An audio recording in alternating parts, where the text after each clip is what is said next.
tayo ng sasaging guys sa paligid.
Ito siya.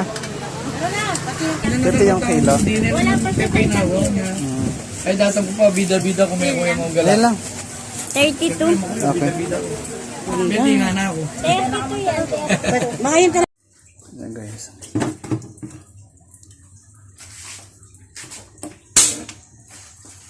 Luto tayo guys. Ayan o.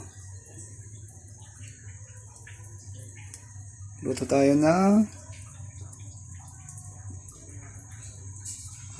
saging, you know. Oh, yan. Hintayin natin guys na makulo at tapos maluto. Mamaya tayo kakain.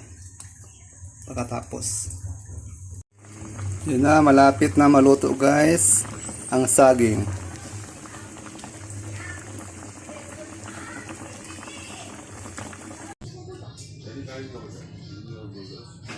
Ayun na guys, binuksan ko ng saging kahit mainit. O, kinain na, diba? Sarap yan guys, grabe, sobrang sarap.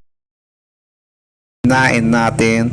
O, yan, tapos pinakita ko guys. Yan, diba? Masarap yan guys. O, saging. Saging pa, kinain na. Tapos may tayo, saging at may kape yan guys. Masarap yan kasi guys, kapag may saging ka.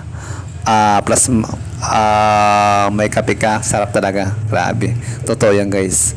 Alam niyo guys, mahilig kasi ako guys sa mga pagkain ganyan, saging, yan ganun, mahilig talaga guys, yan, totoo yan guys, mahilig talaga.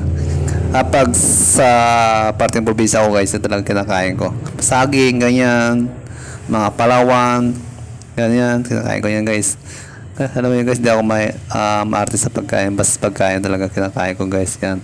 Binuksa ko doon sa aking sa aking ipin yan. Sinabon. Diba? Kailangan tayo guys. Huwag tayo maarte sa pagkain. Basta pagkain. Go lang. Diba? Mabuhay lang. Basta pagkain lang. Go lang. Kain tayo. Kahit mainit ng kape guys, kinakaya guys kasi nga masarap kapag mainit, grabe, totoo, sobra kapag may kape tapos mayroon kang may saging, sobra nasarap kahit mainit nga, kinakaya ko nga. Tingnan nyo guys, kahit may bagong luto ng saging nga, sobra talaga, diba guys? Kahit mainit, kukulan ng go ganyan. So, go. Isa pa, binuksan pa. Kinain na. Bilis ko kumain guys, no, diba? Isa pa, mainit. Kinain na. Sarap talaga guys. Kahit mainit talaga, kinakaya ko guys. Kasi masarap talaga kapag mainit. Oo, yan, totoo yan. Malapit tayo yung matapos. Sinagadat ka sa maliit pa. Diba? Hindi lang pa. Diba? Masarap talaga yan guys.